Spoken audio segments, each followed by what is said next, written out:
Bonjour, je suis Clémentine Gallet et je vous accueille sur le premier podcast qui vous parle de maternité autrement. Vous entendrez ici des femmes qui vous transmettront leur histoire de mère, sans filtre. Et grâce à leur récit, vous serez, je l'espère, rassurés, réconfortés et surtout déculpabilisés. Alors bienvenue dans le merveilleux monde d'une maternité décomplexée. Bienvenue chez Bliss.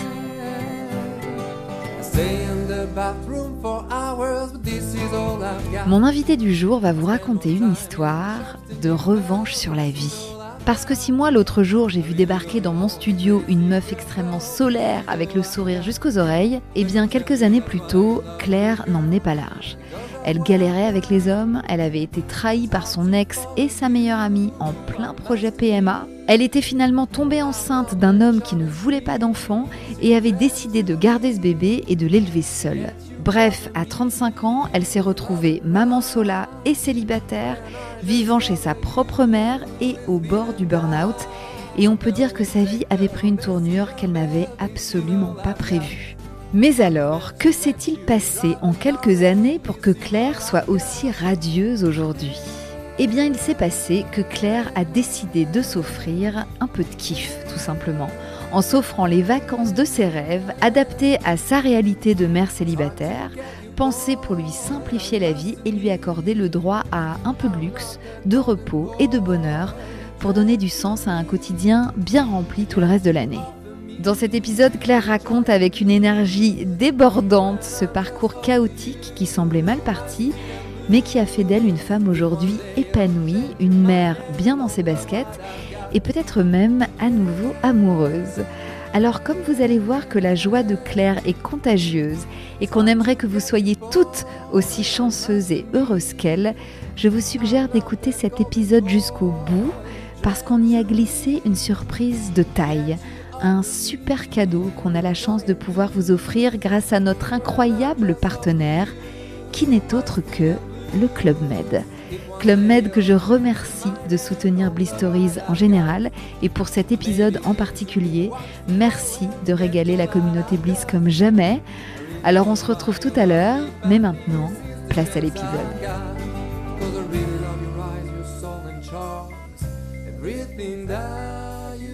Bonjour Claire.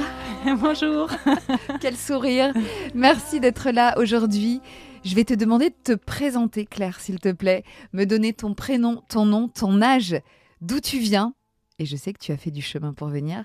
Ce que tu fais dans la vie et de qui est composée ta famille, s'il te plaît. Ok, alors moi je m'appelle Claire Benoît. Donc j'ai 40 ans depuis quelques jours seulement. Je viens donc du sud-ouest de Cahors. Okay. Et donc, je suis aujourd'hui responsable d'une agence dans une compagnie d'assurance sur Cahors. Et ma famille est constituée donc, de ma petite fille Jade, 5 ans et demi aujourd'hui. Oui. Et puis après, tout le monde, les grands-parents, mon frère, etc. Toujours dans le sud-ouest. D'accord. Et donc, ta famille, c'est ta fille et toi. Eh bien oui. Jade, oui. 5 ans et demi. Oui. Vous êtes une équipe de meufs. Ouais. Alors, avant d'être maman sola, tu as vécu des histoires avec des hommes. Oui. On va repartir de la première importante. Cet homme-là, le premier mec un peu important dans ta vie, tu l'as rencontré à quel âge ? Alors, j'avais environ 28, 29 ans. D'accord. Donc, on était sur Cahors. Et là, moi, j'adore la salsa, en fait. Donc, j'adore... La salsa ? Oui. Ah, ça m'étonne pas. Ah, ça se voit que tu danses bien. Donc, j'adore danser. C'était ma passion. Okay. Et donc, pourquoi t'en parles au passé ? T'en fais plus ? Beaucoup moins. Je danse moins, je cherche d'autres passions. J'ai fait le tour après 20 ans. Donc, j'ai envie de voir d'autres passions naître. Ok. Voilà. Mais à l'époque, c'était salsa. Ah, c'était salsa. Voilà. D'accord. Voilà, j'y étais tous les soirs. Et donc, un soir, je vais avec des amis à un bar qui était en haut d'une colline. Dans Cahors ? Oui, juste au-dessus. Okay. Et donc, là, soirée salsa. Donc, j'y vais, je danse. Et puis là, je vois un beau grand brun aux yeux bleus. Magnifique. Et moi, à l'époque, j'étais avec ma meilleure amie, Lise. Ok. Donc, on y va, etc. Et puis, moi, je la laisse un peu dans la soirée discuter avec d'autres personnes et je me concentre sur cette personne-là. Ce beau brun ténébreux. Donc, on finit par discuter tous les deux, tout ça. Et même les genoux se frôlent et il y a quelque chose qui se passe. Ah ouais, t'y es allée, quoi. Timidement, lui aussi. Et Ouais. puis, assez rapidement, on s'est revus. Et puis, de suite, on est sortis ensemble. Et donc, tes copines ont assisté Oui. à votre rencontre. Oui, tout à fait. Mhm. Et donc, rapidement, on a aménagé ensemble. Et puis, on a fini d'aménager sa maison Au bout de combien de temps vous avez emménagé ensemble? au bout de quelques mois seulement. D'accord. Ouais, au bout de 6 mois maximum, on était ensemble. Et moi, je l'aidais à finir les chambres, les peintures, à choisir des couleurs. Déjà, vous étiez dans un truc de construction Oui. de vie presque. tout à Tu te fait. sentais très amoureuse de lui. Oh là là, mon Dieu, oui. Vraiment. Tu te disais que c'était l'homme de ta vie. Pour moi, oui, et on ne s'est pas axé d'ailleurs. Hein. Vous vous êtes paxé. Au Ouais. bout de combien de temps? Au bout d'1 an et demi, quelque chose comme ça. D'accord. Ouais. Et donc, avec cet homme-là, vous avez parlé de projets d'avenir? Oui. Puisqu'il y a eu Pax, j'imagine qu'il Oui. y a eu d'autres Oui. sujets. Oui. Et donc après, on a fait le choix de vouloir avoir des enfants. Ouais. Donc rapidement, j'ai arrêté la contraception, etc. Il faut savoir que moi, je ne peux pas avoir d'enfants très, très facilement. J'ai découvert que j'avais le syndrome du SOPK. Le syndrome des ovaires polykystiques. Et donc, au moment où on voulait faire un enfant, évidemment, ça vient pas puisque je n'ovule pas. Et par la suite, j'ai commencé à, moi, faire des suivis chez un gynécologue pour commencer à faire la stimulation. Oui. Donc, on commence par des comprimés, un protocole très strict, en sachant que moi, tout ce qui est vraiment trop strict, ça me coince dans ma vie, je me sens oppressée et du coup, ça n'arrange pas les choses. Hein.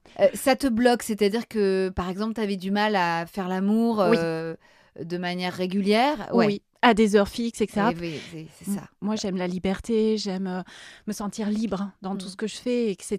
Donc déjà, bon, il y a les contraintes d'un quotidien avec le travail, tout ça. Mais là, j'étais comme si je devais faire mes devoirs. J'aimais pas, mais bon, on le faisait. Donc déjà, il y avait quelque chose qui me coinçait. Est-ce que tes amis proches te soutenaient, Lise? Alors, Lise, je partageais avec elle, mais c'était un peu particulier. C'est-à-dire que pendant cette époque-là, où c'était un peu... Du coup, ça devenait compliqué avec ce copain.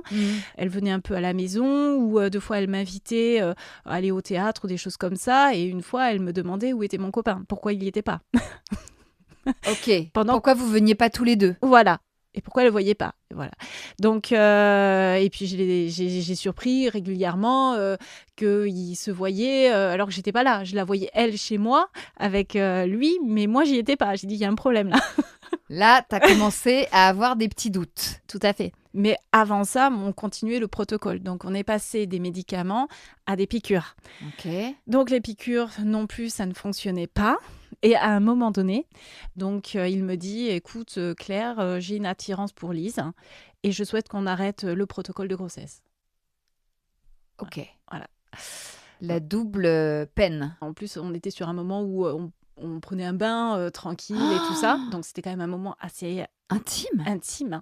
Et là, il me dit, voilà. Et je lui dis, mais t'es amoureux, qu'est-ce qui se passe, etc. Donc, au-delà de ça, en fait, j'ai eu l'impression d'avoir une double trahison par la meilleure amie. Et j'ai eu l'impression qu'il me demandait d'avorter, en fait. Parce que moi, dans ma tête, j'étais enceinte. Dans ma tête, je fabriquais un bébé.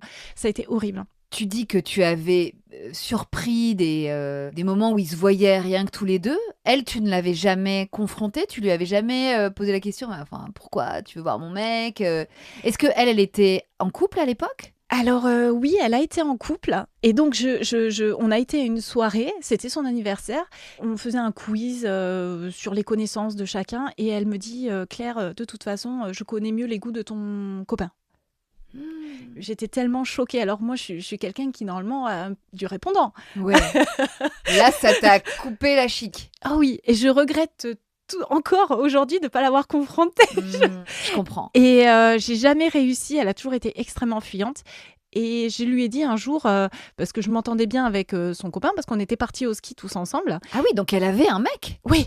Comme les deux ne skiaient pas, j'étais partie skier avec son copain. Et donc, eux, ils se sont retrouvés un chocolat chaud, etc. Et puis, quand on est revenu, j'ai dit, waouh, il y a un souci. Et le copain, il t'a pas confié que... Si. Ah si, il avait des doutes lui aussi. Et on en a parlé tous les deux. Ça a créé une espèce de complicité. Et après, à elle, je lui ai dit, écoute, en rigolant, pour tester un petit peu, je lui ai dit, mais tu veux qu'on échange nos copains ou quoi? Et elle me dit, ah oui. Donc, en fait, quand ton mec de l'époque, dans le bain, là, il te dit, en fait, je suis amoureux de Lise, Ouais. tu ne tombes pas des nues. Tu ne voulais pas y croire, mais il y avait quand même des signes avant-coureurs. Oui, mais quand on veut pas voir, on voit rien. Bien sûr. Donc, ça m'est tombé dessus. Et ça a Parce été... que là, c'était vraiment concret, quoi. Il verbalisait, il avouait le truc. Oui.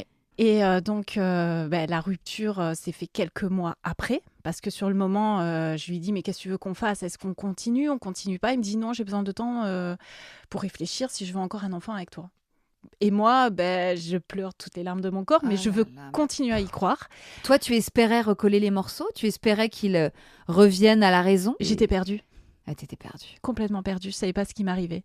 Puis on n'en était paxés. Moi, j'étais dans un engagement. Bien sûr. Puis quand je suis engagée, c'est à fond. Je comprenais pas. Il y a eu une soirée où j'ai eu un déclic avec mes collègues de travail.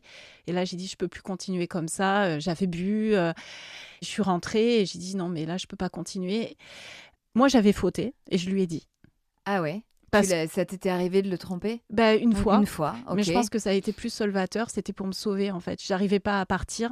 Et je pense que je sais pas ce qui s'est passé. Ah, t'as fauté après qu'il t'ait dit qu'il était amoureux de ta meilleure amie? Oui. Mais par contre, il s'est servi de cette excuse pour me mettre et toutes mes affaires dehors du jour au lendemain. Parce que ce que je ne comprends pas, c'est que quand il te dit, écoute, voilà, je suis amoureux de Lise et je voudrais qu'on arrête le protocole et je ne veux plus d'enfant avec toi. En gros, il te dit ça. Toi, tu dis que tu pensais être enceinte. Donc, rapidement, tu découvres que non, finalement. Oui. Là, vous vous dites, on va essayer de recoller les morceaux? Ah non, en fait... Non, la rupture était actée. En fait, non. Il attendait, je pense, un moyen de sortir de cette histoire. Il ne savait pas comment faire, et moi non plus. Et on était coincés. Et donc, je pense que le soir où je lui ai dit que malheureusement, il y a eu un petit problème, il m'a mise dehors du jour au lendemain. Il m'a dit, tu reviens plus à la maison et je te mets tes affaires dehors. Entre le moment où il t'a avoué avoir des sentiments pour ta meilleure amie et ton départ de la maison, il s'est passé combien de temps? 3 mois peut-être. Et donc j'ai découvert sur les réseaux qu'ils sortaient ensemble 1 mois après que je sois partie. Et 4 mois après, elle était enceinte. Cette Lise, ton ex-meilleure amie, est donc sortie de ta vie comme ça du jour au lendemain. Oui. Et vous ne vous êtes jamais expliqué. Et j'ai jamais réussi à vraiment la revoir et qu'on s'explique. Je l'ai recroisée à un magasin de jouets, j'ai pas eu le courage d'aller la voir. C'est très compliqué. C'est très bizarre. Et puis en plus, je pense qu'à un moment, plus tu laisses passer du temps, plus finalement l'autre sort de ta vie. Tout finalement se tasse et puis même pour toi, valait mieux passer à autre chose. Oui, valait mieux même pour ma dignité parce qu'elle avait pris cher quand même. Tu m'étonnes. Alors comment on se relève d'un épisode comme ça? C'est quand même pas rien entre toi, ce que ton corps endurait avec ces protocoles de PMA, les SOPK, le Pax, la tromperie, enfin tout ça c'était quand même beaucoup. Comment tu t'es relevée de tout ça? Alors, je me suis relevée par la danse. C'est vrai? Par la danse, beaucoup. Alors, j'avoue que j'ai beaucoup pleuré. J'ai habité chez ma mère pendant quelques temps. J'ai pas compris ce qui m'arrivait. Je me suis sentie extrêmement seule et mal entourée finalement. En fait, je pense que ça a été le meilleur chemin parce que quand ça nous arrive, je pense qu'il y a besoin de comprendre vraiment intérieurement ce qui se passe et pourquoi on en est arrivé là. Qu'est-ce qui se passe? Pourquoi on rencontre des gens comme ça? Quel est notre chemin de vie en fait après ça? Donc, ok, c'était pas lui. Je me suis inscrite sur des sites de rencontres. Rapidement, j'ai rencontré quelqu'un sur Toulouse, mais ça a été clairement un pansement. On va pas se mentir, mais ça m'a fait du bien quand même. Et alors, qu'est-ce qui s'est passé ensuite? Mon meilleur ami, Eric, m'invite à sa crémaillère. Et là, je recroise un ancien ami et collègue de mon ex. De ton ex, celui qui t'a quitté pour ta meilleure amie. Exactement. Ok. Là, la soirée se passe bien, etc. Et lui, il aime les sports de nature, le vélo, etc. Donc là, moi, je voulais absolument me refaire un réseau et je m'entendais bien avec lui, on rigolait bien. Donc là, je lui propose, s'il veut, d'aller faire du VTT, etc. Parce qu'à l'époque, j'en faisais pas mal. On se revoit régulièrement et en fait, on a passé 2 mois ensemble non-stop, vraiment à s'éclater, autant autour du sport que tout le reste. Et puis, je ressentais la liberté, je me sentais pleinement vivante, pleinement femme. J'ai l'impression qu'il me refaisait quelque part vivre et puis... il n'y avait pas de limite. Enfin, je me sentais libre. Hein. Donc là, moralement, j'imagine que ça allait beaucoup mieux. Oh là là, c'est magique. C'était la renaissance. Oui. Ah oui, c'était Ok. c'était génial, c'était Ok. génial. Et là, donc moi, je prenais pas de contraception parce que je me dis, de toute façon, je peux pas tomber enceinte. Donc, pourquoi se prendre la tête? Sauf que j'étais enceinte d'un mois sans le savoir. Et donc, en fait, Ok, donc tu étais enceinte de Monsieur VTT, Monsieur VTT, qu'on va appeler Mister S. Mr. S. Ok. Et alors, comment tu découvres cette grossesse? Bah alors, comme j'ai toujours eu des problèmes pour avoir mes règles, je vais voir ma mère, je lui dis écoute, j'en ai marre, ces règles qui n'arrivent pas, qui me font mal, j'en ai marre, ça m'agace. Et donc là, elle me pose la main sur mon ventre et elle me dit Claire, je crois que tu es enceinte. Et je lui dis non, mais ça arrive aux autres, pas à moi. Et là, elle fait venir mon beau-père et elle lui dit viens Philippe, viens poser la main sur son ventre. Pourquoi Philippe? Il est médecin? Il est pharmacien, mais ils ont des ressentis. Donc, il pose la main sur mon ventre, il dit Claire, file à la pharmacie chercher un test de grossesse. Et moi, j'ai dit écoutez, j'y crois pas à vos histoires, de toute façon, vous avez tort. Et j'irai quand même parce que vous me faites peur.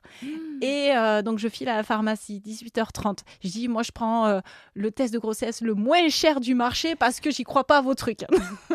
Le matin, à 7h, eux, ils m'attendent sur le canapé pour avoir la réponse. Je fais mon test, je vois que je suis enceinte. Et là, je le lis dans toutes les langues, la notice. Même le chinois, j'arrive à le déchiffrer. C'était le premier test de grossesse positif de toute ta vie. Exactement.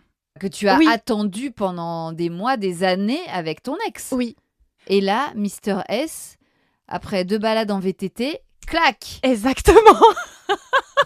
Comme quoi, l'alchimie des Oui, corps Oui. et des esprits, la connexion du cerveau à l'utérus n'est pas une légende. Non. Parce Non. que quand tu dis que tu ne t'étais jamais sentie aussi libre, aussi bien, aussi renaissante, c'est évidemment, à mon avis, ça n'y est pas pour rien. Mhm.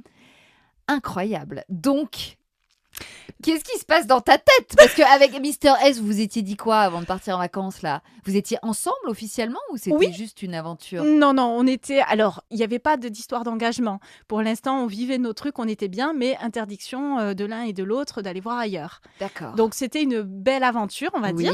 Oui. Mais on s'entendait super bien, quoi. Oui. Donc là, je fais le film dans ma tête. Je dis, écoute, quelles sont mes sécurités?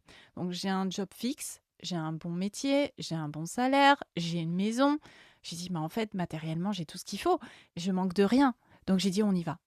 On y va, c'est le cadeau de ma vie. J'ai tellement prié pour ça. Comme quoi, dans la vie, il y en a, ils ont tout tracé. Une grande ligne, ben moi, c'est un espèce de brouillon de couleurs.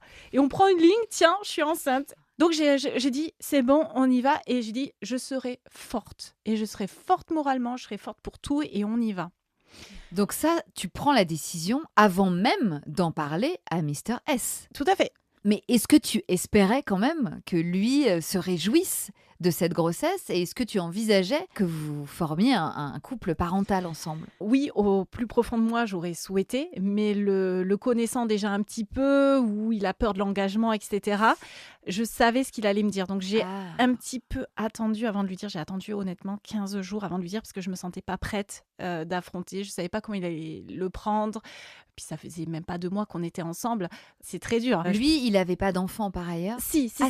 Il avait 2 enfants d'une première union. Ah oui, ok. Mais lui, il était libre, il était séparé depuis longtemps.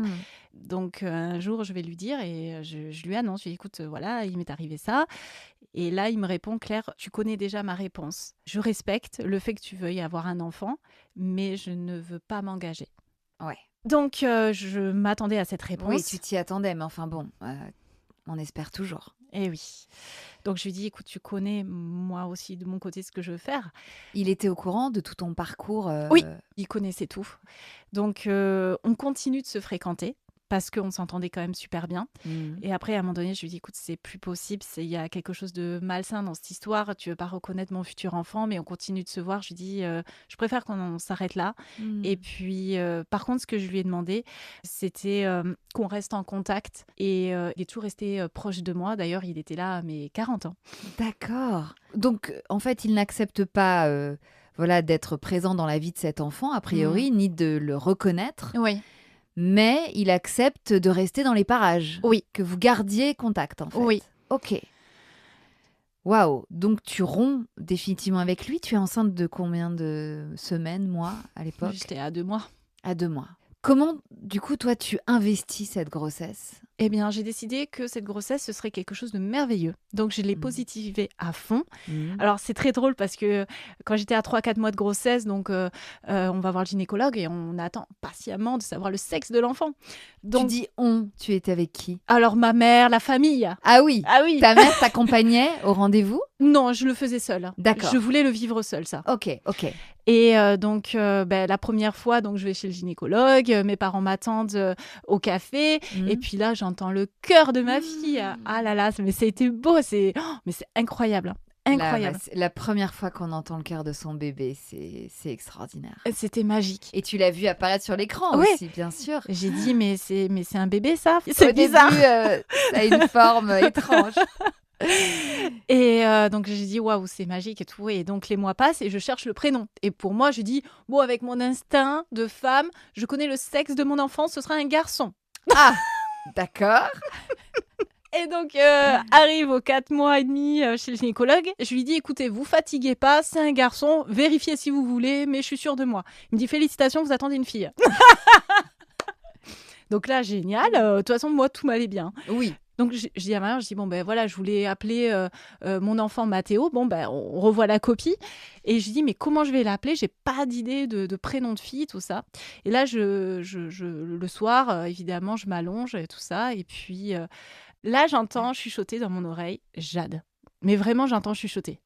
Bah, enfin, un chuchotement de qui? Mais je ne sais pas. Le prénom s'est imposé à toi. Exactement. J'ai pas choisi, ça s'est imposé. Et je dis, c'est merveilleux, c'est beau, on y va là-dessus. Waouh. Ouais. Génial. Ouais. Et en fait, toute ma grossesse s'est passée comme ça. Il s'est passé d'autres choses super étonnantes. Pareil, je voulais absolument allaiter. Mhm. C'était vraiment je sais pas pourquoi, c'était quelque chose qui me tenait vraiment à cœur. Et là, dans la nuit, je rêve, alors un truc super drôle, où je me vois avec une poitrine énorme, avec du lait qui coule et qui coule et qui coule. Donc tu t'es dit ça va aller. Ben oui. Bah oui. C'est bien, tu mentalises les choses et après ça se passe comme ça. C'est comme si des choses venaient me rassurer, j'en sais rien, Ouais. mais en tout cas, Une sorte de sixième sens Oui. là, qui est apparu pendant ta grossesse. Oui. Et alors ta vie sentimentale pendant cette grossesse, tu l'as mise en pause complètement? Oui, Tu oui. n'as rencontré personne? Non, j'ai tout mis en pause. Mhm. J'avais besoin de le vivre. Hein. Bon, après, j'avoue que sur les premiers mois, on sait bien que les femmes enceintes, malheureusement, ont des désirs que je n'ai pas pu assouvir. On prend sur soi. Voilà, on se contente toute seule, éventuellement. Et alors, comment tu t'es reconstitué un cercle social, amical, là, dans cette nouvelle vie? Alors, j'avais mon meilleur ami, Oui. donc Eric. Ouais, Et puis, je m'étais fait une nouvelle copine d'accord. qui était aussi une maman solo. Et donc, Ah. on a lié beaucoup d'amitié toutes les deux. Ah bah, j'imagine, ça rapproche. Ça rapproche. Ouais. Et on passait beaucoup de temps ensemble. C'était très sympa. On était à 3 pendant toute cette période. Je passais beaucoup de temps avec eux.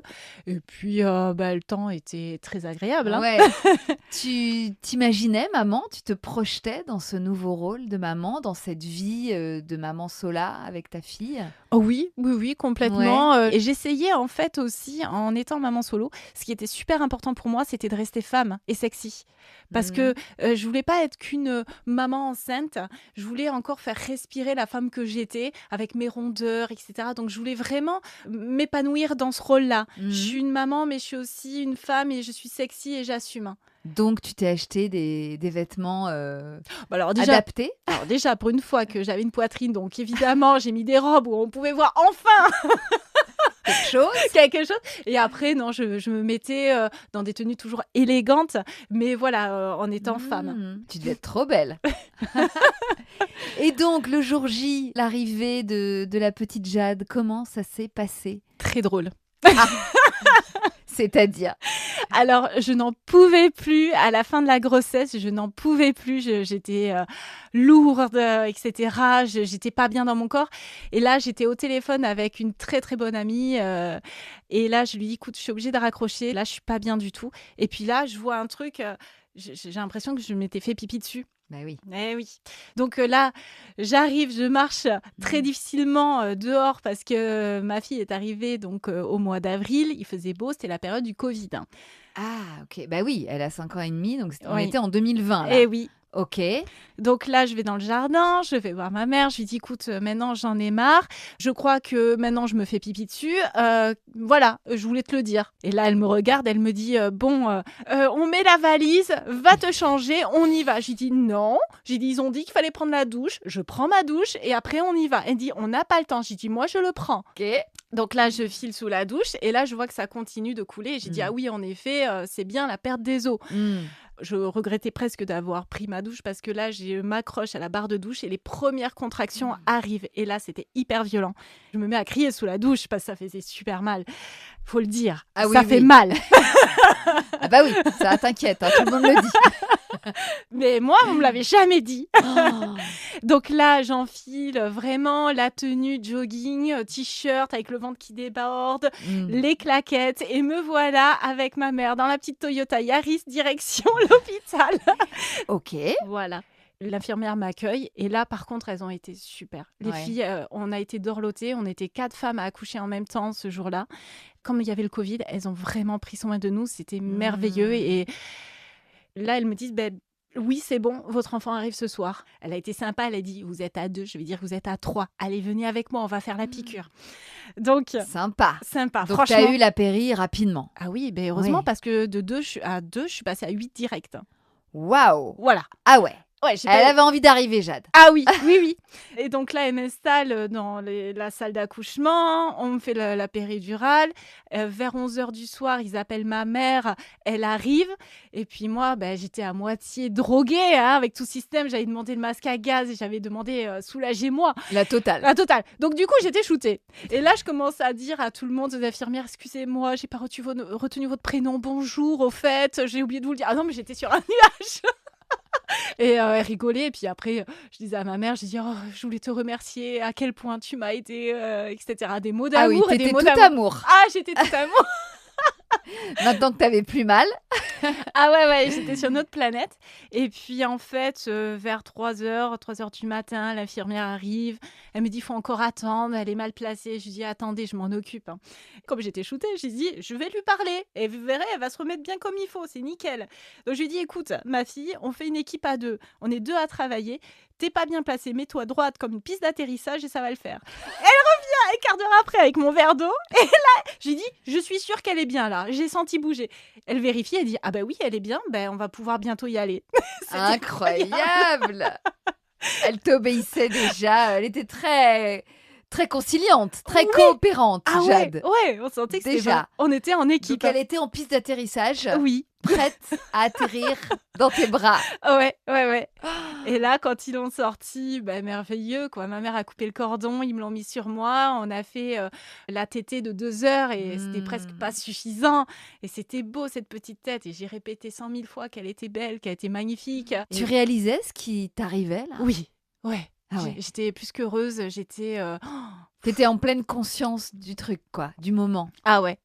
C'était beau, et puis j'avais une grossesse magique, j'avais pas eu mal, enfin tout s'était super bien passé, on pouvait pas rêver mieux comme grossesse, vraiment. Et comme accouchement, franchement, Oui.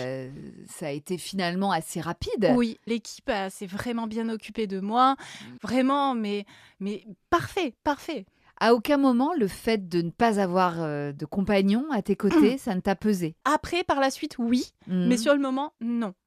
À quel moment cette solitude s'est-elle fait sentir? En postpartum? Oui, plutôt. Ouais.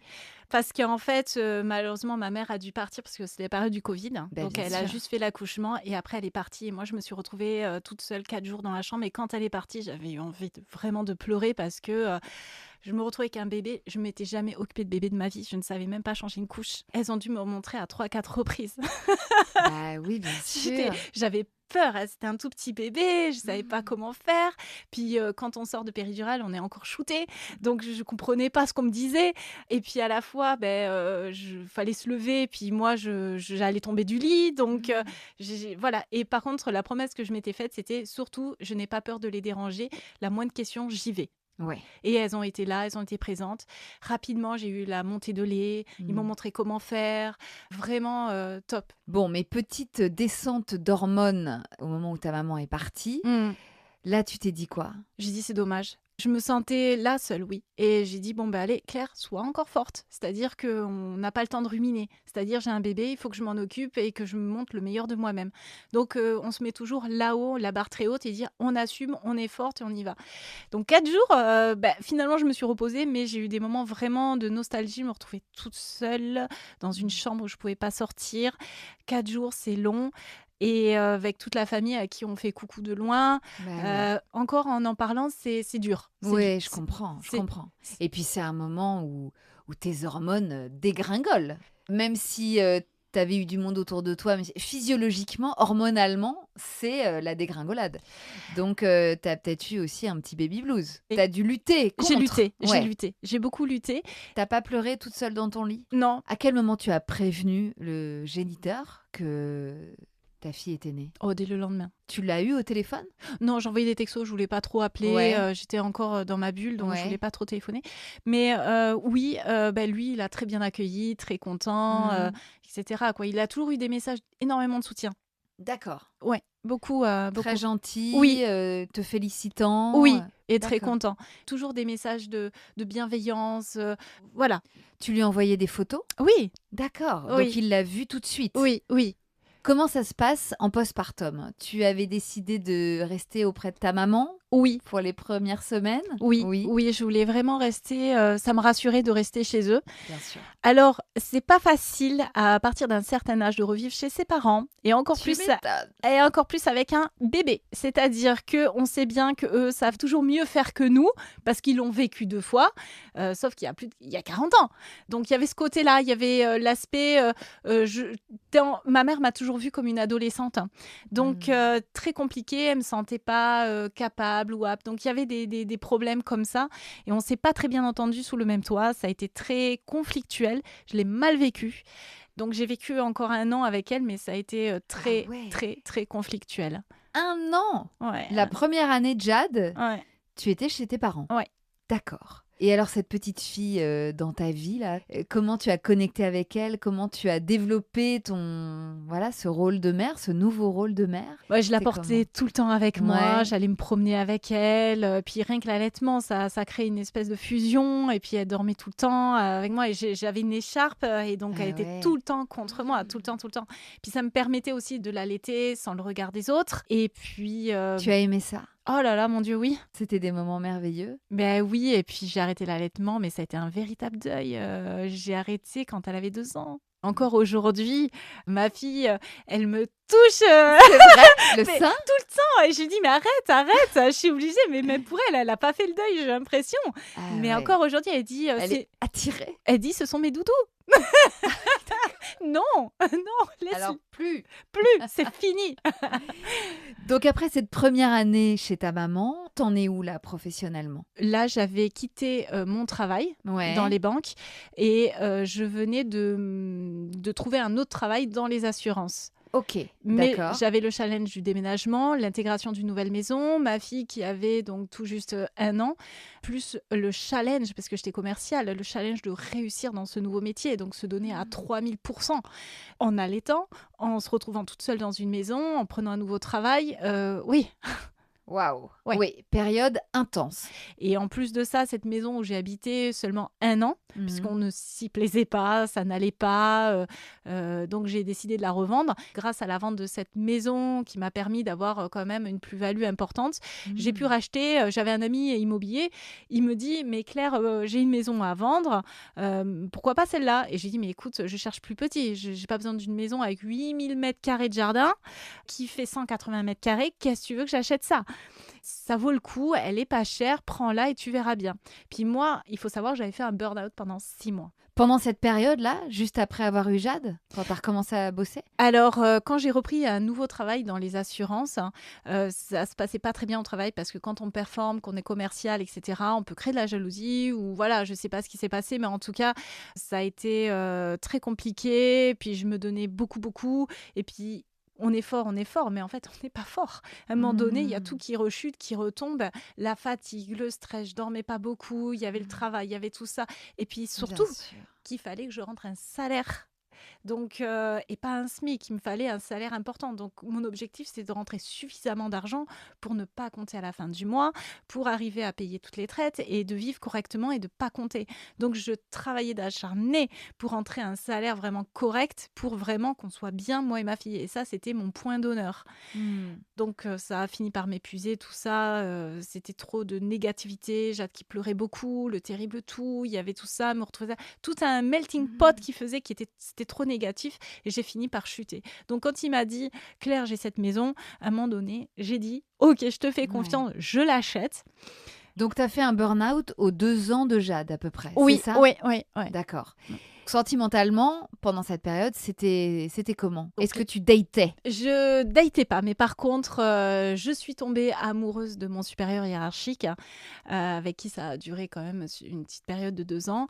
Et puis après, ça n'a pas fonctionné. Et rapidement, je suis passée à autre chose. Et là, j'étais quand même assez stable financièrement, etc. Puis j'avais décidé de quitter ce job. Ah bah j'imagine, parce que ça n'a pas dû aider. Non. Pas D'accord. Du tout. Ouais, donc, tu as vécu quand même une histoire avec cet homme. Oui. Mais elle s'est terminée et donc tu as quitté ce job. Oui. Par la même occasion. Oui, c'était plus possible. Donc, burn-out. Oui, complet. Tu quittes le job, tu quittes le mec. Oui. Là, Jade a quoi, 3 ans? Oui. Et alors? Tu te retrouves, tu repars à zéro encore une fois là, enfin, en tout cas professionnellement et sentimentalement. Oui, tout à fait.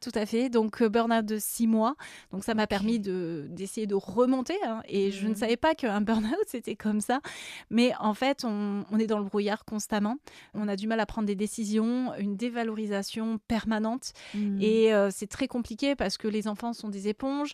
Moi j'essaye de pas le montrer à ma fille, j'essaye de me débrouiller plus ou moins.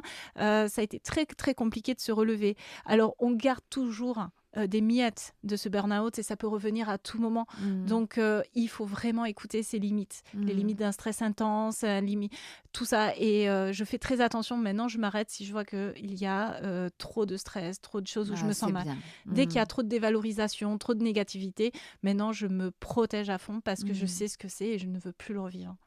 Et alors après ce burn-out, vers quoi tu as envie d'aller? Qu'est-ce que tu te dis? Quels sont tes projets? Là, je me dis, j'aimerais que Jade fasse les mêmes activités sportives que moi. Donc, j'ai dit, quelle est la solution? Je ne veux plus partir avec mes parents, c'est terminé, je ne m'éclate pas, je m'ennuie, on s'entend pas toujours très bien.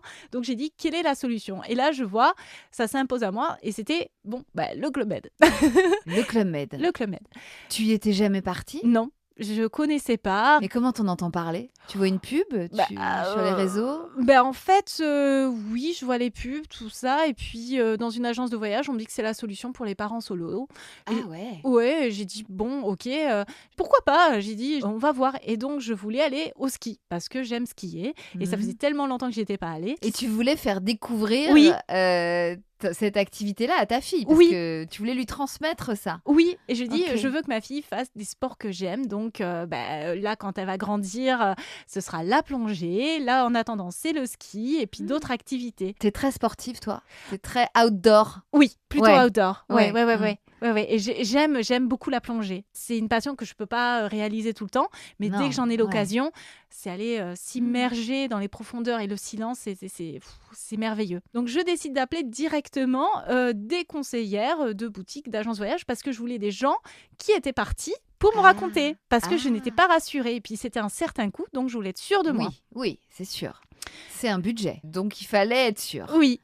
Et alors, donc tu appelles une agence du Club Med directement? Alors, j'appelle au hasard et je tombe sur l'agence de Nantes. Et là, je tombe sur une conseillère, mais très gentille, qui me rassure, qui me raconte et qui est allée. Elle me dit, alors pour vous, c'est votre première fois, il vous faut quelque chose de cocooning. Et je vous propose le club de Valmorel. Et allez-y en vacances scolaires. Votre fille, elle est jeune, vous n'aurez pas trop de monde. Vous verrez, il y a le petit feu de cheminée, il y a plein de choses, elle sera bien, etc. Je suis rassurée. Mhm. Et nous voilà partis. Donc, première fois avec Jade en avion, un petit Toulouse-Genève. Ah bah oui. Et alors, t'arrives là-bas? J'arrive à Genève, donc là avec toutes mes valises, et il y avait donc le taxi qui m'attendait. Elle monte pas possible. Je prends le chariot avec mes valises, ma fille, donc ça c'était pas évident. Et là, quand je prends le caddie, moi, de manière inconsciente ou fatigue, je pose mon téléphone dans le chariot. Je vais aux toilettes, je laisse le caddie avec le téléphone. Je reviens, plus de caddie, plus de téléphone. Voilà, évidemment. Bon, ben ok, ben on va faire ça. Coupé du monde, donc. Coupé du monde. J'arrive au Club Med. Alors c'est génial, hein, on arrive avec le taxi, il nous pose devant, il s'occupe des valises. Ma fille en plus, elle avait été malade, donc de suite j'ai eu la chambre, je l'ai changée, ils ont pris mes affaires pour les laver, enfin super. J'appelle de l'accueil ma mère pour lui dire écoute, sois rassurée, j'ai plus de téléphone. Mais je suis bien arrivée. Ouais, je suis vivante, tout va bien. Donc j'ai dit bon ben voilà, on va vivre sans, c'est pas un souci. On va dans la chambre et là en fait on commence à découvrir le repas du soir. Mais alors le buffet. Le buffet, je n'ai jamais vu ça. Ah bah il est mythique le buffet Le du Club buffet. Med. Je demandais au géo de toujours garder un œil sur elle pendant que j'allais me lever parce que je pouvais pas tout le temps la prendre, c'était pas Et pratique. oui. Et il regardait toujours, ça se passait bien et j'ai pu avoir enfin un peu d'autonomie. Et de relais. Tout d'un coup, t'avais du relais. Du relais. Tout à fait. J'ai dit, mais je suis dans un palace, c'est magique. J'ai dit, mais enfin, j'ai droit à des vacances de luxe, qu'on s'occupe de moi, qu'on prenne soin de moi. Le mieux dans tout ça, c'est que j'ai la fierté de me l'offrir. Ouais. J'ai la fierté de me l'offrir. En plus. Je me faisais un point d'honneur d'avoir suffisamment d'argent pour offrir le meilleur à ma fille. Je l'ai inscrit au petit club enfant, donc elle commence à prendre ses cours de ski. Moi, je vais enfin dans des groupes et je me retrouve qu'avec des Belges et on a rigolé pendant une semaine. Et est-ce que quand même tu pouvais avoir des moments un peu toute seule, Oui. je sais pas, pour bouquiner, pour te faire Oui. kiffer, oui, à la piscine, au Oui. spa, ouais. Et oui, et alors après le repas, j'allais me prendre mon petit café. Ils avaient des grands sofas vus sur la montagne et je prenais mon café. Et alors, faut savoir que j'avais toujours pas le téléphone, hein. Mais oui. 3 jours sans téléphone, ça a été vraiment la détox. Et là, je me suis vraiment... C'est marrant, mais reconnecter, c'est-à-dire au moment présent. On n'a plus peur d'être seul parce que, en fait, je pense que le grand mal de cette société, c'est on veut être hyper connecté parce qu'on a peur de cette solitude. Et là, c'est ce qui m'a permis de me reconnecter avec moi-même et ma fille. C'est-à-dire qu'à table, moi, j'avais pas de téléphone, je lui ai acheté des Playmobil et elle jouait avec ses petits personnages, mais j'étais aussi avec elle et on mangeait, on parlait. Elle était encore petite, donc vraiment, il y avait cette communication et ce vrai lien en fait qui revenait parce que j'étais en automatique en fait aussi. Tu t'es rendu compte que Oui. l'attention là et la qualité Oui. du temps que tu passais avec ta fille, et c'était différent de Oui. d'habitude. Ça permet de faire la paix avec soi-même, ça permet de se reconnecter à qui on est et quelle personnalité on a vraiment. Mais qui on est vraiment. Et en fait, j'ai commencé à m'aimer. C'est vrai. Oui, j'ai commencé à m'aimer et j'ai dit Pendant cette semaine-là, Oui. précisément. Oui. Bizarrement, ça a reconnecté avec mes valeurs et qui j'étais, mais de dire cette douceur que j'incarne, des petites valeurs du quotidien, ce côté farce que je peux avoir aussi, mais à la fois ce côté très sérieux et plein d'autres choses en fait. Mais c'était des tout petits riens, mais qui faisaient que je me retrouvais en fait. Et j'ai commencé à m'aimer. Ouais. Comment elles arrivaient jusqu'à toi, ces petites réalisations, ces petites reconnexions? Par exemple, quand je prenais mon café toute seule et que je regardais la montagne, je restais pendant 1 heure face à la montagne et je pensais, je réfléchissais, puis j'observais les gens autour de moi. Et en fait, je faisais un peu le fil conducteur de toute ma vie en fait sur cette période-là. Et j'étais tellement bien, je me dis mais en fait à ce moment-là, j'ai commencé à prendre confiance avec moi-même et cette solitude, je commençais à l'apprivoiser. Et en fait, je me suis rendu compte, mais c'est ça le début de la liberté, c'est ça le début du cheminement vers soi. Voilà. On dirait que tu as fait un reset, Oui. en fait. Aucune information négative venait à moi. Donc tout était beau, tout était parfait. Et finalement, je vivais mais tellement bien. Je dis mais c'est ça la réalité en fait. C'est un peu ce qu'on vivait dans les années 90. Oui, mais t'as raison. Avant l'arrivée des téléphones. Oui. T'avais l'impression d'être alignée, d'être oui. au bon endroit. Oui, exactement, c'était ça. On était bien et quand on est reparti, j'étais vraiment triste. Tu m'étonnes parce que bon, alors un jour il a fallu quitter le paradis. J'imagine que ça passe très vite, trop vite. Alors comment s'est passé le départ et le retour à la réalité ? Alors, le retour, moi, j'étais pas super contente de repartir, mais ce qui a été drôle, c'est que la police a retrouvé mon téléphone. Mais non. Ah si! Donc tu es repartie avec? Alors oui, C'est marrant, c'est comme si l'univers t'avait coupé du monde le temps d'une semaine c'est ça. pour que tu puisses justement vivre cette expérience Oui. avec toi-même, C'est ça. sans être pollué par l'extérieur. Mais exactement. Parce que tu aurais eu ton téléphone, tu n'aurais pas vécu la même expérience, probablement. Et alors, est-ce que tu t'es dit, en quittant ce premier Club Med, est-ce que tu t'es dit, je reviendrai, c'est sûr, je reviendrai? Ah oui, mais j'ai dit: «Maintenant, mes vacances, c'est que Club Med». Donc, Ah ouais. mes collègues, ma famille, mon entourage, ils rigolent de ça, tellement je suis fan.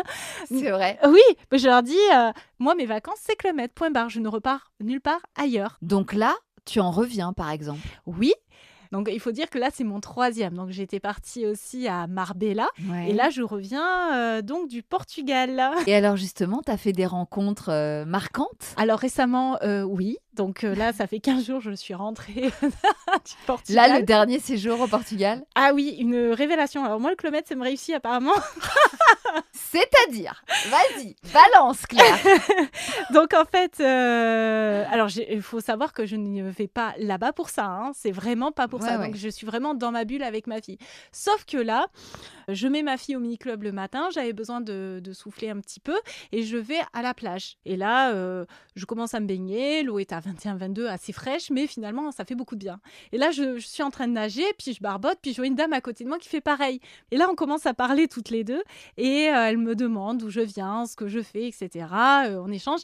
Puis elle me dit: «Ah, mais tu es maman solo, tu es venue seule avec ta fille?» Je dis: «Oui, oui, tout à fait.» «Ah, ben dans notre groupe d'amis, on est suisse, on a un célibataire, un papa avec 2 enfants.» Je dis ok, j'ai dit bon, en sachant que ce genre de choses, à chaque fois, faut dire que j'ai rarement des coups de cœur. Et ça faisait des mois, je regardais les gens, il y avait personne qui me plaisait, mais vraiment personne. Je regardais dans la rue, je me faisais des tests, j'ai dit mais non, Non. non, il se passe rien. Et depuis que tu étais arrivée au club, là, tu avais repéré personne? Non, personne. Ok. Mais j'étais même pas là pour ça. Moi, c'était repos. Et donc, je voyais que cette dame était super sympa. J'ai dit, bah, elle me dit, si tu veux, viens à l'apéro tout à l'heure, on te le présentera. Donc, je sors de l'eau. Là, direct, je vais me changer dans la chambre. Je mets une belle tenue, mais à la fois soft. C'est-à-dire que je me mets en valeur, mais détente. C'est la journée. Je voulais être chic, élégante, mais à la fois cool. Donc là, je les croise à l'apéro. Je lui dis, ah, Sandra, coucou et tout. Elle me dit, ah, mais viens. Donc là, elle commence à me faire connaître son groupe. Je m'assois. Elle commence à me dire, bon, il y a un tel. J'ai dit, alors j'espère que c'est pas lui parce qu'il me plaît pas du tout. Elle me dit, c'est le mari de machin. J'ai dit, bon, ouf. Le deuxième arrive. Pareil. J'ai dit, bon, si c'est lui, c'est dommage. Elle me dit, c'est mon mari. J'ai dit, bon, ça va. Le troisième arrive et elle dit, là, je te présente François. Oh, j'ai dit waouh. Je ne vois pas vraiment ses yeux, il avait les lunettes de soleil. Il s'assoit, on se fait la bise et tout. J'ai dit waouh, là il y a quelque chose. Donc là je voyais pas très bien, mais de suite je chantais un truc. J'ai dit ouais, mais pas mal du tout. On parle 5 minutes, etc. Et puis rapidement, moi je pars faire manger ma fille. J'échange pas les numéros et puis je retourne à ma chambre. Donc là ma fille fait la sieste et pendant la sieste, j'ai quelqu'un de l'accueil qui arrive avec un petit mot. Chère Claire, si tu veux venir manger avec nous, nous t'attendons ce soir à 19h30 à l'apéro et on mangera ensemble. Trop sympa. Ah, mais j'ai craqué total. J'ai dit déjà une écriture, mais magnifique. Et c'était signé François? Oui. Ok. Et là, j'ai dit, ok, on va se mettre sur 131. Ah là, il y a du bon. Et c'est des soirées à thème. Donc, tous les jours, il y a des vêtements qui changent. Donc là, c'était la soirée, rayures, marine, etc. Donc, je mets ma belle robe et tout. Je mets les petits talons, tout ça. J'essaye de faire un brushing. Ça passe. Et donc, dans ces cas-là, ta fille, tu l'embarques avec toi? Ah oui. Elle aussi, elle était déguisée en marin. Voilà. Donc, c'est chou, quoi. On est... Ouais. Donc là, je descends, hop, puis je les cherche dans l'espace apéro, au bar. Et puis, à un moment donné, je me retourne, et puis je vois le groupe. Mais je reconnaissais pas trop François parce qu'il avait plus ses lunettes de soleil. Et oui. Mais je le vois, j'ai dit ah ouais, c'est lui, mais il me plaisait encore plus. Il avait des beaux yeux, il a des beaux yeux verts, très malicieux à la fois. Lui, il me dit waouh, t'es très belle, je t'avais pas reconnue. J'avais vu une maman avec sa fille, mais je pensais pas que c'était toi parce que quand on sort de la piscine, généralement, on se voit pas trop. Et là, on se trouve très beaux l'un et l'autre. Et puis on va manger. Et là, on rentre dans la bulle, c'est-à-dire qu'on parle pendant des heures, on ne mange rien. Et les enfants disent « Non, mais il faut aller manger là ». Donc, on part avec notre assiette vide, on revient avec l'assiette vide. On fait 4 fois le tour du buffet et on parle. Vraiment une vraie bulle où tout s'est arrêté, mais vraiment. Waouh. Oui, ça a fait waouh. Donc, on échange les numéros, tout ça. Et puis, je pars. Je pense beaucoup à lui dans la nuit. Je dors pas beaucoup. J'ai dit « Oui, qu'est-ce qui se passe ?» Qu'est-ce qui se passe ? Ça faisait longtemps que tu n'avais pas ressenti ça. Ah non, mais jamais de la vie, en fait. Il y a eu Jamais. Jamais de la vie, jamais. C'est-à-dire que les autres histoires à côté, limite, ne comptent plus. Il y a un avant et il y a un après cette rencontre. Le matin, je le croise au petit déjeuner. Là, pareil, on reparle des heures et des heures et des heures. Et puis, les enfants, on les met au mini-club où ils vont à la piscine, tout ça. Et vive le mini-club. Tu m'étonnes. Quel âge ces enfants ? 13 et 9 ans. D'accord, oui. Plus âgé que Jade, ouais. Et donc, là, je lui dis, si tu veux, on peut aller faire ci, ça, là, on fait un tennis.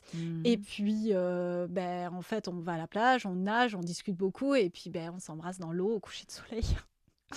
Mais pour de vrai, les planètes sont alignées. Non, mais là, tu me racontes un film. Non, mais c'est vrai en plus. Et là, c'était là, il y a la semaine dernière ? Il y a 15 jours, ouais. Merveilleux, mais merveilleux. J'ai dit, et en plus, j'ai eu 40 ans il y a 3 jours. J'ai dit, mais ça y est, je l'ai eu, le cadeau de ma vie. Donc, il y a eu ma fille, mais il y a eu cette rencontre que j'attends depuis tant d'années. Je me dis, enfin, et il m'arrive que des choses positives comme j'ai jamais eu. Je demandais pas mieux que ça pour mes 40 ans. Le matériel, je m'en fiche totalement. C'est vraiment le cadeau de ma vie. Oh là là. Puis là, on passe notre temps à être ensemble, à se regarder, se manger des yeux, être fascinés par l'un et par l'autre. C'était quel jour du séjour ? Alors, au début ? Oui. Alors moi, je suis arrivée le samedi, lui le dimanche. C'était le lundi où on se rencontre et le mardi, on s'embrasse. Ah oui, donc après, il y avait toute la semaine. Oui. Toute la fin de la semaine ensemble sur place. Oui. Donc, vous avez continué à être dans votre bulle toute la semaine ? Ah oui, on ne s'est pas lâché, on ne s'est pas quitté. Incroyable. Et puis, on parle des heures et des heures et des heures. Et puis... Et alors, lui, il est suisse, donc ? Et lui, il est suisse. Donc, après la semaine, chacun est reparti. Alors, oui, alors lui, il est reparti, mais il est revenu 2 jours après me voir. Il a pris un avion, il est venu. 2 jours après, il était chez moi et on continue à se découvrir. Je lui ai fait découvrir la région, mais on rigole tellement tous les deux, mais on se comprend tellement. Puis je le trouve tellement beau. Tellement beau. Ah bah écoute, tu as des cœurs dans les yeux, Claire. Vraiment là, ça envahit la pièce, tout l'amour et tout le kiff de cette rencontre. Ah oui. Tu sens que c'est une évidence avec cet homme ? Oui, c'est-à-dire qu'aujourd'hui, je ne me vois pas ne pas vivre avec lui, quoi. C'est-à-dire que là, on va continuer à se découvrir, voilà, parce que lui, il habite du côté de Genève, moi, j'habite ici. Après, on a des avions en 1 heure, on y est, on s'organise. Ah oui. D'ailleurs, là, après l'émission, il m'attend devant la porte. Tu veux dire que je vais le voir ? Oui. Ah ! Mais non. Si. Je vais voir François ? Oui. Mon Dieu, Claire. J'adore. Je n'ai jamais vécu ça, c'est-à-dire d'être autant connectée, d'être autant... J'ai jamais vécu ça. Il est fait pour moi. Sincèrement, hein, je pense que je veux pas me tromper, je veux pas être déçue, mais d'un autre côté, j'ai même pas envie de penser à ça. Je le sens, on y va. De toute façon, t'es comme ça, toi. Oui, c'est vrai, mais je le sens dans ma peau, c'est ça le truc. Et lui, c'est pareil, c'est-à-dire qu'il n'y a pas de discordance entre tous les deux. C'est vraiment, on ressent le même lien, en fait. Hein. Oh là là, c'est extraordinaire. Ouais. Et toi, tu lui as tout raconté ? Ton passé, tes difficultés ? Alors, il en sait une partie. Oui, il sait que je suis une maman solo, il sait tout. Et par contre, il y a quelque chose que je lui ai dit, j'ai mis un point d'honneur. Je ne veux pas cacher le papa de Jade. Et je lui ai dit, écoute, je suis en très bon terme avec le papa de Jade. Je le vois régulièrement. On recrée un lien. Et je ne veux pas mentir parce que cette relation elle est tellement précieuse. Ne sois pas jaloux ou quoi que ce soit. Je suis en contact avec lui et je recrée un lien. Et donc, pour lui, ça ne lui pose pas de problème. Mais par contre, je voulais être vraiment au clair avec ça. Très, très important. Ouais, mais tu fais bien. Et d'ailleurs, tu l'appelles le papa de Jade maintenant. Oui. C'est plus juste un géniteur. Tout à fait. On se voyait chaque année régulièrement. On se voyait plusieurs fois par an quand même. Il voyait Jade. Hein. Et puis là, je pense qu'en grandissant, il a dit que c'était très difficile pour lui. Et il a reconnu que c'était sa fille. Il a dit, mais Jade, c'est ma fille. Et là, on a décidé que Il dit soit je prends la décision de complètement m'éloigner de sa vie, soit je m'intègre totalement. Et je lui dis, écoute, t'es pas obligé de faire l'un ou l'autre, mais on peut faire quelque chose de juste au milieu. Tu peux la voir, on peut organiser quelque chose où on se voit tous les mois et tu recrées un lien avec elle et moi je serai présente pour vous aider à créer ce lien. Génial. Ouais, comme quoi il lui a fallu du temps, mais Ouais. il a été finalement attaché à elle dès le départ, grâce à toi aussi, grâce à ton intelligence et au fait de le garder dans ta vie, parce que tu aurais pu lui en vouloir aussi et le sortir de ta vie, mais aussi pour Jade, c'est important. Pour l'instant, tous les mois ou tous les 15 jours, j'organise un repas et il reste 2-3 heures à la maison ou en activité extérieure. Il s'occupe de Jade non-stop. Et, Super. Et elle comprend la place de cet homme dans sa vie. Oui. Elle l'appelle papa ? Non, elle l'appelle toujours par son prénom, mais je pense qu'elle aura envie. Je pense que ce qu'elle sent, c'est qu'elle a un papa qui est en train de s'occuper d'elle. Ce sentiment d'abandon qu'elle porte, elle va le guérir petit à petit. On est en cours de guérison par rapport à ça. C'est génial. Ouais. C'est fou quand même parce que toi qui as été quand même bien abandonnée par les hommes, tu t'es retrouvée très seule. Là, tout d'un coup, t'as un nouvel amoureux. Oui. Et ce papa de ta fille qui réapparaît aussi et qui a une vraie place maintenant dans votre vie. C'est le karma, c'est... Je pense qu'il y a aussi un gros travail de ma part aussi. J'ai fait un très, très, très gros travail sur moi pour comprendre qu'est-ce qui s'est passé. Et bon, évidemment, l'origine, c'est souvent les parents. Donc, il y a un gros travail par rapport à ça. Soigner son enfant intérieur aussi et de dire qu'aujourd'hui, on est la femme adulte et comment on protège son enfant intérieur pour ne pas revivre ce genre de choses. Ça, c'est des choses que tu as compris récemment, là, au fur et à mesure, justement, de cette introspection. Oui, mais c'est dur, l'introspection. C'est très dur parce que on va remuer des choses qui ne font pas plaisir, à la fois pour son ego, à la fois pour plein de choses. C'est pas cool. Mais on voit que finalement, la parole libère les blessures. Vraiment. Et j'en vois le résultat aujourd'hui. J'ai fait waouh, mais en fait, la vie, c'est magique. Je m'y attendais pas. Tu m'étonnes. Et alors, qu'est-ce que tu imagines là pour la suite ? Qu'est-ce qu'on peut te souhaiter ? Alors, de quoi tu rêves ? Moi, de fonder ma famille. C'est-à-dire que je ne veux pas avoir d'autres enfants.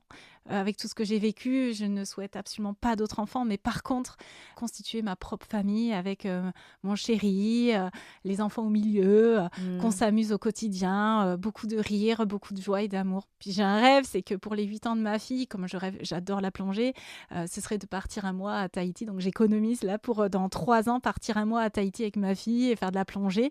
J'espère pouvoir le faire avec lui, avec ses enfants, faire des beaux voyages tous ensemble et voilà, vivre heureux dans la joie et l'amour, c'est que ce que je demande. Écoute, je te souhaite tout ça, Claire, vraiment.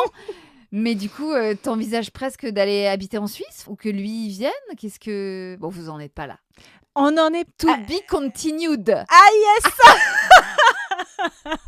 Non, mais c'est une série, ton truc. Il va falloir un 2e épisode. Moi, je veux la suite de l'histoire. Je me dis, pourquoi pas ? Pour l'instant, c'est encore un peu tôt. Mais toi qui aimes la nature, en tout cas, tu seras servie en Suisse. Ah oui, non, ouais, clairement. Ok, bon, écoute, tu me tiens au courant, j'ai envie de te dire. Merci infiniment d'être venu raconter tout ça à mon micro. Je te souhaite évidemment que tes yeux brillent comme ils brillent là devant moi aujourd'hui, d'amour, de joie de vivre, de satisfaction d'avoir accompli tout ça parce que c'était pas rien. Hein. Non. T'as vu le chemin là qui t'a mené jusque-là ? Oui. T'es fière de toi ? Aujourd'hui, oui. Tu peux le dire haut et fort ? Oui, je suis fière de moi. C'est bien. Bravo, tu peux être fière de toi. Belle vie à Jade et toi. Merci. Et vive l'amour. Hein. Ah oui. Et voilà, c'est la fin de cet épisode qui, je l'espère, vous aura plu. Merci encore, Claire. On te souhaite tellement de bonheur avec ton nouvel amoureux et encore plein de vacances de rêve. Aurélia Martin était à la production, Marine Rowe au montage avec Claire Sarfati au mixage, Fanny Tournel était au casting et j'ai assuré l'interview et l'enregistrement au studio L'Arrière-Boutique. Allez, comme promis, je vous garde encore 2 minutes parce qu'on vous a préparé un jeu concours de folie avec le Club Med pour vous permettre de vous évader à 2 le temps d'un gros week-end pour kiffer comme Claire. Pour ça, rendez-vous sur le lien en bio de notre compte Instagram bliss.stories où il vous suffit de renseigner vos coordonnées pour avoir la chance d'être tiré au sort et de remporter un séjour pour 2 adultes dans un des resorts européens que le Club Med aura présélectionné pour vous. Si ça, c'est pas un beau cadeau de Noël, franchement. Allez, je vous embrasse, passez de merveilleuses fêtes et prenez bien soin de vous. Et puis bien sûr, long live the bliss!